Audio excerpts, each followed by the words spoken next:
Eternal Father, I offer you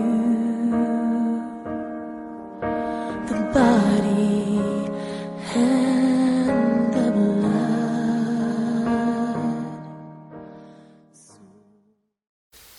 Basi nashukuru Mungu tena asubuhi ya leo kwa sababu Mungu ametulinda na tukaona Jumapili ya kwanza kwa mwaka mpya. Ni tarehe 1 mwezi wa kwanza, na Mungu amefanya mema na amefanya tumeonana tena asubuhi ya leo. Iposa mahali huko hapo ninakusalimia ya kwamba Happy New Year, kwa sababu Mungu ametuwezesha tukafika hii tarehe. Mungu awabariki sana, na tunashukuru jina la Mungu kwa sababu amekuwa mwema. Ametulinda 2022 tumemaliza, hata kama kulikuwa na changamoto. Najua wengi tumepitia hali ngumu, kuna shida nyingi ambayo imetukumba kama watu, na 2022 kulikuwa na mambo mengi, kulikuwa na elections, kulikuwa na mambo mengi. Mungu amekuwa Mungu, na hata tukamaliza election na amani, kila kitu ikaenda sambamba. Diposa tunapoanza mwaka mpya, mimi kama mtumishi wa Mungu kwanza ninashukuru Mungu sana kwa sababu ametenda mambo makuu sana ili tuvuke mwaka tukaingia mwaka mpya. Hiyo ni miujiza. Hata nawe najua, hata ukiketi chini asubuhi ya leo uko na sababu ya kushukuru Mungu, na kunaye mambo mengi ambayo inafanya hata unapoketi sahihi, hata kama bado uko na mambo mengi ambayo inakukumba, lakini una sababu ya kushukuru Mungu. Kwa sababu tuko na wengi tulianza nayo 2022 lakini hawakumaliza hiyo mwaka, maisha yao ilienda na ikapotea. Lakini sisi, ama mimi na wewe ambaye unanitazama asubuhi ya leo, ni shukrani kubwa sana kwa Mungu ambaye ametulinda na akafanya tumeanza mwaka tena tukiwa wazima. Nashukuru kila mmoja kwa muda ambaye mmechukua, na hata na Lulu TV pia tunashukuru sana kwa sababu Lulu TV imekuwa ya baraka sana kwetu, kwa sababu ametupa nafasi kama watumishi wa Mungu ili tukapate kuhubiri kupitia runinga. Na hata nawe mtazamaji, najua ya kwamba mali huko we pia umebarikiwa sana na runinga ama studio ya Lulu TV, kwa sababu umekuwa ukipokea neno kupitia TV, umekuwa ukibarikiwa na unapokea hata na maombi, mafundisho ya Biblia. Mungu abariki Lulu TV na inue Lulu TV juu, na hata na management yote tunawaombea tunapoanza mwaka. Iwe ni mwaka ya baraka, iwe ni mwaka wa amani, iwe ni mwaka ya mafanikio. Hata kupitia ofisi yote ya Lulu TV tunawaambia Happy New Year na mbarikiwe sana tunapoanza mwaka, na Mungu atulinde mpaka tumalize hii mwaka sisi wote tukiwa wazima, na studio ikapate kuinuliwa sana na kubarikiwa. Ninapoanza mwaka asubuhi ya leo, nataka nianze mwaka na ujumbe ambao nitafundisha leo. Najua Mungu anaenda kubariki kila mmoja, na ninaomba wote ambaye ni watazamaji wakapate kuwa na amani hii mwaka, njia zikafunguke, wanaotafuta kazi wakapate kazi, wagonjwa wapone wote, wenye wako na shida ya ndoa ikapone, na kila kitu ikaenda sambamba, ili tutakapofika 2024 Januari tarehe 1 tutakuwa na sababu ya kushukuru Mungu tena. Kwa majina, mimi ni Askofu Abol. Kama kawaida Jumapili saa 3:30 wanakuanga Lulu TV nikihubiri. Na hudumu Kibera, naishi Olympic Kibera, na hudumu pale Kibera. Hapo ni mahali kanisa iko. Asubuhi ya leo nataka tusome katika kitabu cha Yeremia. Najua wengi tunaelewa hii chapter na hii verse, it is like a memory verse, na nataka tusome hapo ndio tupate kujifunza kupitia hiyo maandiko. Kuwa na usikivu juu tutaomba maombi ya kufungua mwaka kwa kila mmoja, uwe mtoto uwe mtu mzima, tutaomba pamoja. Na mimi nina hakika ya kwamba Mungu mwenye amefanya tumeanza siku ya leo, tumeanza hii mwaka, huyo Mungu atakuwa mwema kwetu na tutamaliza mwaka tukishukuru jina lake. Biblia inasema katika kitabu cha Yeremia chapter number 29 verse number 11, ama Yeremia 29 mstari wa 11. Biblia inasema ya kwamba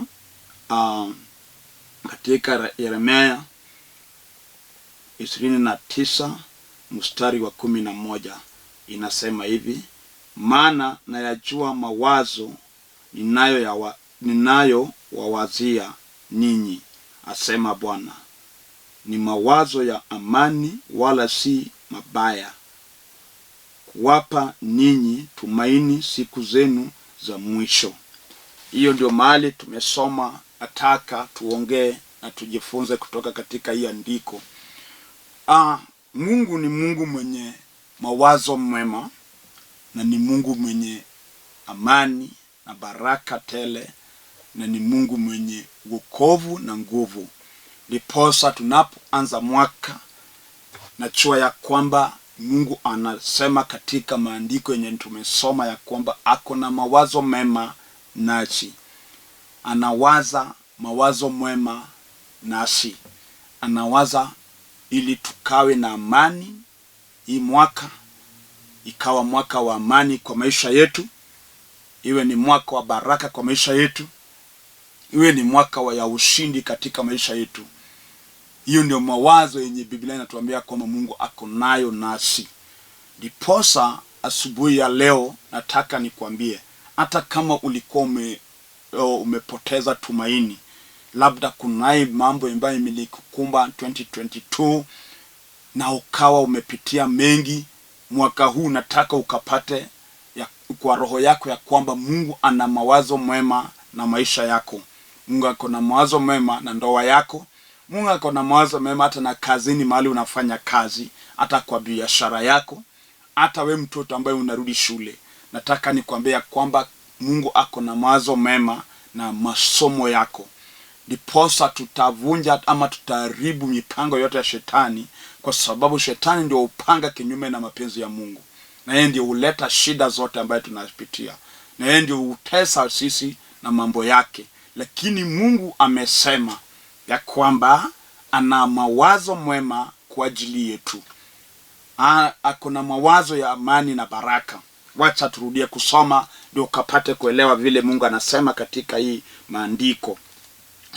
Biblia inasema ya kwamba maana nayajua mawazo ninayoyawazia nyinyi, asema Bwana, ni mawazo ya amani wala si mabaya. Mungu anatuwazia mawazo ya amani, hatuwazii mawazo mabaya. Mwenye kuwaza mawazo mabaya ni shetani, ndiye anawaza mabaya kwa ajili ya yetu. Lakini Yesu Kristo mwana wa Mungu tayari anawaza mazuri kwetu. Ndiposa asubuhi ya leo nataka ya kwamba ukachukue hatua ya imani. Chukua imani kwa maisha yako, na ututakiri leo asubuhi tutakapoomba ya kwamba hii mwaka ni mwaka yetu ya kushukuru Mungu. Hii ni mwaka ya amani na baraka. Tutakataa magonjwa, tutakataa vifo, tutakataa vita, tutakataa umaskini, tutakataa kila kitu ya shetani, na tutapokea mawazo mazuri kutoka kwa Mungu wetu. Na najua ya kwamba kila kitu itakuwa sambamba, na Mungu atatenda mambo yote vile ametamuka katika Biblia yake, na tutashukuru Mungu tutakapomaliza hii mwaka. Ndiposa nataka nikwambia kwamba labda we mzee umeishi maisha majuto, unalia, umeteseka, shetani amekusumbua miaka yote. Labda uliretire ukaenda nyumbani na shetani akakuja karibu mipango yako yote, pesa yako imeingia shida mpaka hata kuna kitu kizuri umetengeneza, na uko pale unatazama asubuhi ya leo. Na kuambia Mungu mwenye tumaini ndiye anaongea na wewe asubuhi ya leo. Usikufe moyo, usione ya kwamba umeisha. Haujaisha, kwa sababu Mungu yuko. Atakushikilia mkono huu mwaka, na utainuka na utatenda mambo yenye hata wenye walikuwa wanakucheka watakuuliza ulipitia njia gani. Kwa sababu Mungu akisimama na mtu, hakuna kigumu yenye inaweza ikamshinda. Ndiposa hii mwaka wacha tukaseme ya kwamba hii mwaka ni mwaka wa Mungu. Hii ni mwaka ambaye Mungu ameandaa ili tukapate kuinua jina lake. Hii ni mwaka yenye Mungu ataleta revival, hata kwa makanisa yote. Tutaona mkono wa Bwana hata kwa makanisa. Watumishi wa Mungu wote Mungu atawainua, kwa sababu Mungu wetu ni Mungu mwenye ushindi na hajawahi shindwa. Ndiposa hata kama ulijaribu hiyo mwaka iliyopita na hukufaulu, usikufe moyo. Mungu yuko mwaka huu, atasimama na wewe. Hata kama umejaribu hiyo mwaka, umejaribu na kila kitu ulipanga ilifeli yote, mpaka ukasema ya kwamba hakuna kitu itafaulu kwa maisha yako, asubuhi ya leo nimekuja nikwambia ya kwamba Mungu anatuambia kwamba akona mawazo mema kwa ajili yetu. Hana mawazo mabaya nasi. Mungu hana mawazo mabaya nawe. Hata kama wewe ulikuwa umeokoka, lakini vita na vitu zenye umekutana na ama zimekupiga mpaka ukabackslide, ukaachana na wokovu. Labda last year ulianguka na ukaachana na wokovu. Amuka, kwa sababu Mungu akona mawazo mema kwa ajili yako huu mwaka.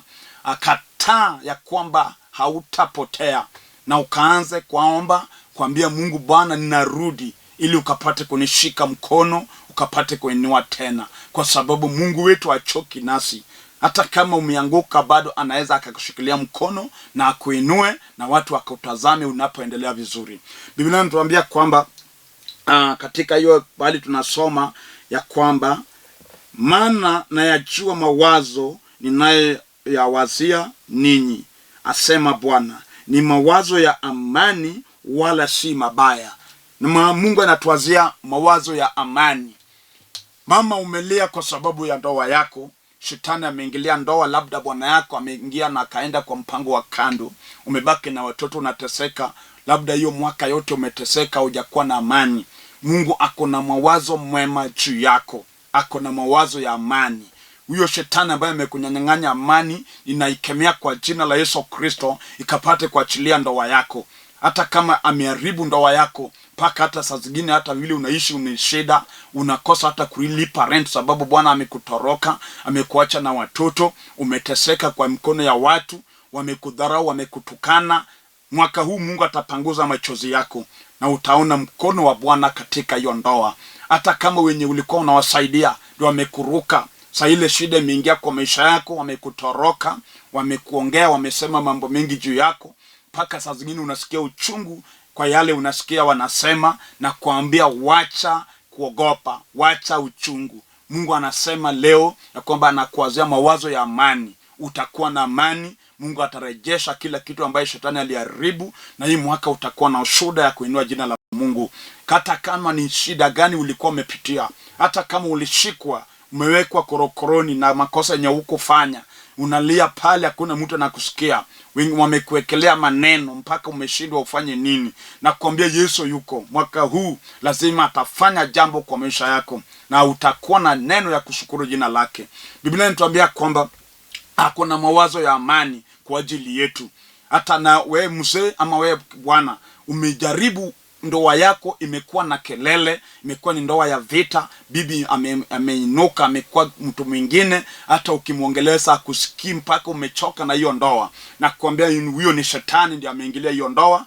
Na leo Mungu amenituma nikatabiri ya kwamba hiyo ndoa itasimama hii mwaka katika jina la Yesu Kristo. Hata kama mapepo yaliinuka kwa ajili ya hiyo ndoa, mpaka bibi amekusumbua, labda ameharibu hata mali yako. Kuna wa bwana ambaye walipata pesa ukapeana kwa bibi yako ili akuwekee, ama mlikuwa na mpango ya kile mlikuwa mnataka kufanya, na shetani akaingilia huyo mwanamke na akatumizwa pesa kwa njia ambayo stahili, mpaka saa zingine hata ukiketi unafikiria hata kumuua. Akili yako imefika mwisho, unataka kuua huyo mwanamke kwa sababu ameharibu mali yako. Na kuambia kwamba Mungu yuko na ana mawazo ya amani kwa ajili yako. Rudi kwa Mungu, njia zitafunguka, na zile vitu ulipanga itafanyika, kwa sababu Mungu wetu ako na uwezo. Hata kama ulipitia hali gani, uwe ni msichana, labda ulifukuzwa kwenu ama umefukuzwa kwa bwana yako. Unajua kuna wengi waliolewa, mlianza ndoa, mkateseka, mkuwa na chochote, unaishi maisha ya tabu na huyo bwana, alafu maombi yako ikafanya njia zikafunguka, na bwana akapata kazi mzuri, pesa ikaanza kuingia. Pesa ilipoanza kuingia, ndio bwana akageuka na akakufukuza na akaanza kuona wanawake wengine, mpaka sasa hivi unakaa kama takataka mbele yake. Na kuambia usiogope, usiwe na uchungu, rudi kwa Mungu. Mungu bado anakujua na anajua yale anapanga kwa ajili ya maisha yako. Ndiposa hata kama unapitia hiyo hali, Mungu hajakusahau, Mungu anakujua. Huu mwaka tunasema ya kwamba huu ni mwaka wa Mungu ya kuinua watu wake ambaye shetani aliwashusha chini. Hata kama uliishi maisha ya uchungu, kuna wengi wameishi maisha ya uchungu.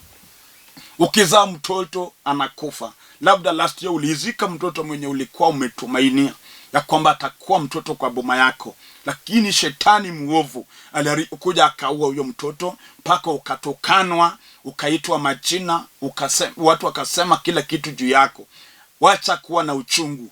Yesu atapanguza machozi. Mwaka lazima utakuwa na furaha, utarudi ukicheka, na wenye wale kucheka wataaibika, kwa sababu Yesu Kristo ako pale ili akukomboe, ili akupe amani. Biblia inasema ya kwamba katika hiyo mahali tunasoma, wacha nirudie tu kusoma, kwa sababu hii ndio mneno ambaye Mungu amenipa tunapoanza mwaka, ili tukapate kujifunza na kuelewa na tuwe na imani kupitia hii andiko ya kwamba Mungu anasema hivi: maana nayajua mawazo ninayowawazia ninyi, asema Bwana, ni mawazo ya amani wala si mabaya.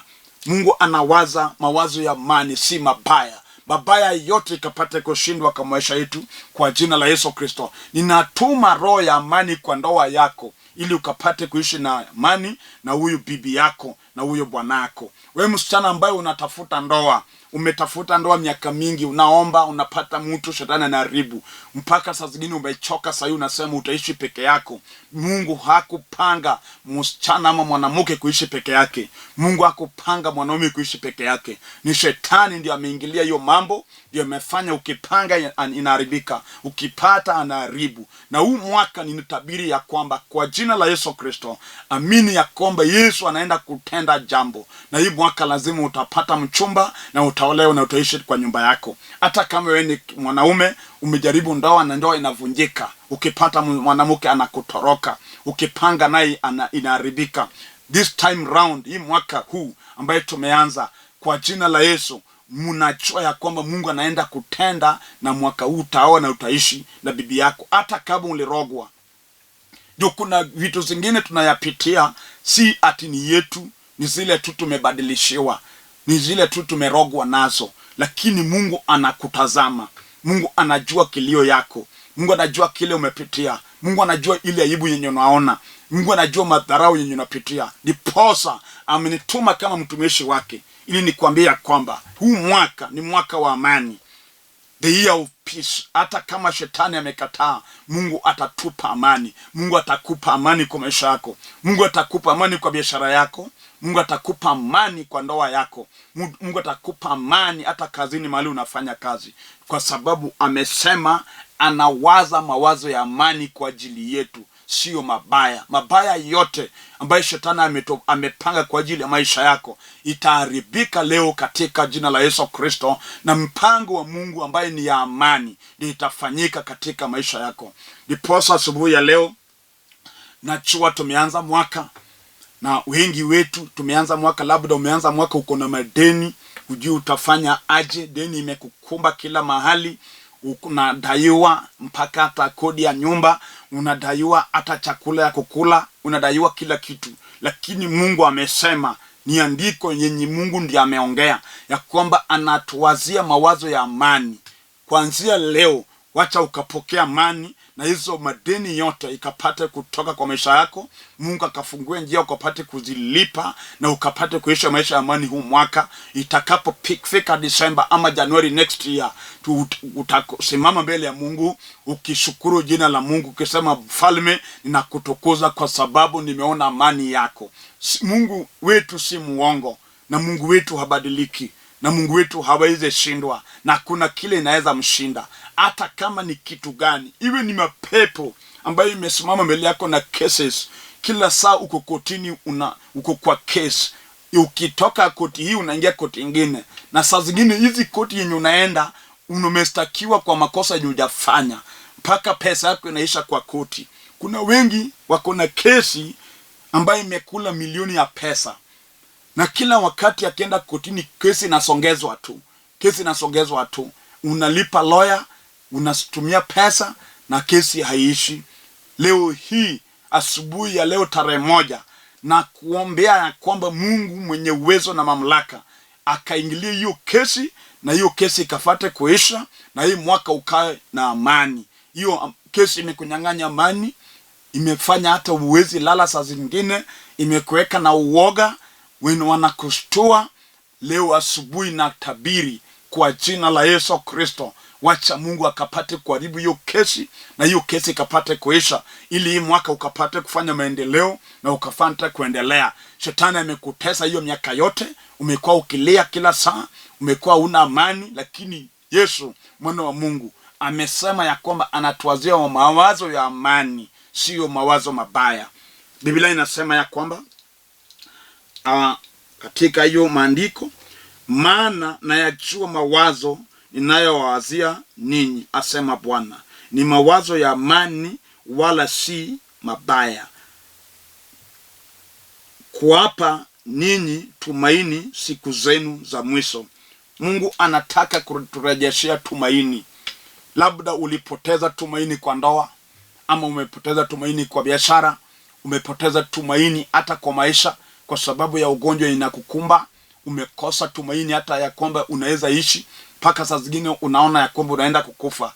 Hauna tumaini. Labda unatazama na unalala pale hospitalini, madaktari wamejaribu na imeshindikana. Mungu amekulinda, umeanza mwaka mpya. Nakwambia hii mwaka mpya ikawe mpya hata kwa maisha yako.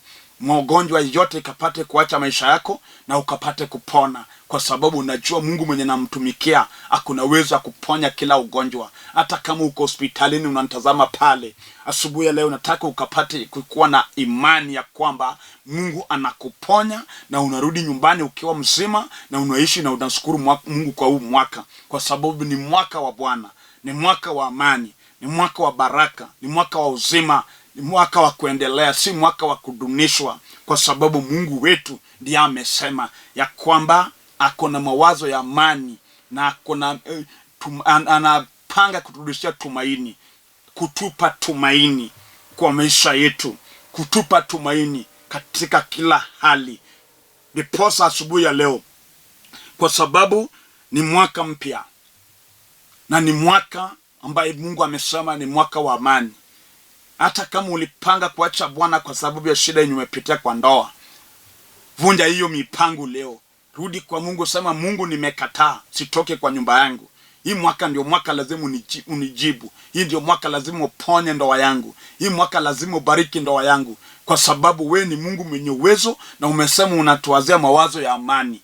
Mwaka huu lazima unipe amani. Hata kama we ni mjane, Bwana alikufa na washemeji wako ama watu wameinuka, wanakunyang'anya mali yenye Bwana yake alikuachia, wanakufukuza kwa boma, ama wanakusema mabaya, au una amani, unaishi kama unalea. Awacha kulia asubuhi ya leo. Yesu yuko, amesema anakuwazia mawazo ya amani, atakupa amani, hata na maadui wako wote watarudi kwa upande wako, kwa sababu ni Mungu mwenye uwezo. Vita ni vyake. Hata kama unapitia vita gani, vita ni vya Mungu. Alisema katika maandiko ya kwamba vita ni vyake. Kwa hivyo ujiachilie kwa mkono wa huyo Mungu. Sema, Mungu, mimi nimechoshwa na vita, siwezi. Mimi nimeelemewa, shetani ameniweza, nimerudi kwako Mungu, ukapate kusimama nami. Mungu atasimama upande wako. Na Biblia inatuambia kwa Mungu akiwa upande wetu, nani anaweza kuwa juu yetu? Ni nani? If God is for us, who can be against us? Mungu akisema hii ni mwaka yake na sisi atakuwa upande wetu, nani anaweza simama, ama nani anaweza kuwa against us? Mungu atasimama na sisi na atatupigania. Ndiposa asubuhi ya leo, labda umeomba na majibu hujapata, mpaka saa zingine unajiuliza, Mungu yuko kweli? Nimekuja nikwambia kwamba Mungu yuko na amesikia maombi yako, na huu mwaka ni mwaka wako wa kutoa ushuhuda. Hii ni mwaka utashuhudia yale Mungu ametenda, na watu watasikia ukishuhudia. Hata wenye walikutukana, wenye walisema hauwezi, wenye walisema wewe umeisha, juu saa zingine kazi iliharibika, wakaone sasa wewe umeisha, wakakutukana, wakasema hakuna kizuri itapatikana kwako, mpaka za zingine hata watoto wamekudharau. Asubuhi ya leo nataka ukachukue hatua ya imani na ukiri ya kwamba sitarudi kwa hii shida yenye nimepitia hii miaka yote. Huu mwaka lazima iwe ni mwaka wa baraka kwa maisha yangu. Lazima jina la Kristo Yesu ikatukuzwe katika ndoa yangu, katika kazi yangu, katika watoto wangu. Hata kama ni watoto ndio wanakusumbua, juu kuna wazazi hawana amani kwa ajili ya watoto wao. Wengine wameingia ulevi, watoto wameingia usherati, wengine wameingia hata wizi, wengine wameingia mambo hata uchui, wengine wameingia kwa drugs, mpaka unashindwa umezaa nini. Hauna amani na hao watoto. Asubuhi ya leo kama mtumishi wa Mungu, nasema ya kwamba tutaomba na Mungu atanguza hao watoto wako. Mungu atawabadilisha, Mungu atawakomboa katika hizo minyororo ambayo imewafunga, kwa sababu Mungu wetu imeandikwa kwa mkono wake si fupi. Akinyosha mkono wake, hakuna ambaye anaweza akakunja mkono wa Mungu. Akisema jambo, nani atapinga kile Mungu amesema? Vile amesema huu mwaka ni wa amani, nani atapinga vile Mungu amesema? Hakuna yeyote anaweza pinga. Hata shetani mwenyewe atanyamaza Mungu akisema jambo. Ndiposa nasema ya kwamba hata kama unapitia hali gani, chukua hatua ya imani. Wacha kuogopa, wacha kufa moyo. There's no permanent condition in life. Umeyapitia miaka mingi, lakini Mungu amesema ya kwamba ako na mawazo ya amani kwa ajili yako. Ndiposa hata nawe ukapate kuwa na hiyo imani ya kwamba Mungu ako na mawazo ya amani kwa ajili ya maisha yangu. Kwa hivyo najiachilia kwa mkono wake, ili mapenzi ya huyo Mungu ikafate kufanyika katika maisha yangu.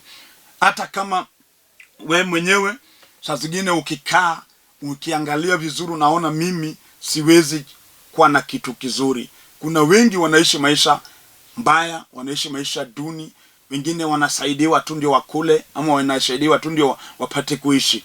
Na kuambia wakati wako imefika, na Mungu akutiari kusimama na maisha yako. Mungu atafungua njia. Labda umepita mtihani, hujui karo inatoka wapi, maisha imekuwa ngumu, hujui kama utaenda shule, juu ukiangalia mwenye atakulipia karo umuoni. Lakini Mungu yuko na anajua mahali karo yako itatoka. Na huu mwaka utaenda shule na utasoma, kwa sababu nimesoma kwa Biblia ya kwamba Mungu anasema anatuwazia mawazo ya amani. Ndiposa nataka tuombe pamoja na kila mmoja ambaye ananitazama asubuhi ya leo. Nataka ujiachilie kwa mkono tunapoanza mwaka, ili Mungu akapate kusimama na maisha yako, na akapate kukupa amani, na afungue njia zako zote. Nataka tuombe na kila mmoja. Inamisha kichwa, piga magoti chini, tuombe tunapoanza mwaka. Baba wetu, kwa jina la Yesu Kristo, asante Jehova kwa sababu umetufunika na umetulinda, na ukafanya tumeona hii siku, na ni siku ya mwaka mpya, tarehe 1 mwezi wa kwanza. Baba, na wakabidhi wote mkononi mwako, ukapate kuwanyosha mkono wako, ukawaguze kila mmoja. Hii mwaka ikawe mwaka wa baraka na amani katika maisha kila mmoja. Ukawainue Jehova, ndoa ambayo imekuwa na shida ukaponye. Baba, hii kazi ambayo imeleta shida kwa ajili ya madeni, ukafungue njia. Biashara ikapate kuinuka ya huyu mama, na ukafunike huyu baba na damu ya Kristo Yesu. Baba, ninakushukuru kwa sababu tunapoanza hii mwaka, ninaamini ya kwamba umeanza pamoja nasi, na amani yako itatulinda mpaka tufike mwaka ujao, na jina lako litainuliwa. Asante Jehova kwa sababu umetutendea. Jina lako lipewe sifa kwa sababu wewe ni Mungu, na ni kwa jina la Yesu Kristo nimeomba na kuamini. Amen. Nimeshukuru Mungu ambaye tumemuomba. Kile ufanye hata nawe anza mwaka na kwenda kanisani, ili ukapate kumshukuru Mungu na kuomba. Asubuhi ya leo tafuta kanisa, enda ukaombe. Na maliza ninaporudia jina langu, mimi ni Askofu Abol. Natoka sehemu za Siaya, Alego, Murmalanga. Kwa sasa ninaishi Nairobi, hapa Kibera Olympic, na hapo Kibera ndio mahali kanisa iko, mahali na hudumu. Ukitaka kuja kanisani, chukua namba yangu, ziko kwa hapo kwa screen, unipigie. Hata kama uko na jambo nataka tuombe ama tuongee, ukipiga hizo namba tutaongea na tutaomba pamoja. Namba yangu ni 0721280025, 072128 0025. Na Airtel number ni 0782495083. Hizo namba zote ziko kwa screen. Chukua upige, tuongee, tuombe. Mungu awabariki, muwe na siku mwema, kwa sababu leo najua ni siku ya furaha kwa sababu tumevuka mwaka. Tutaonana tena Jumapili ijayo saa 3:30. Mungu awabariki wote. Shalom.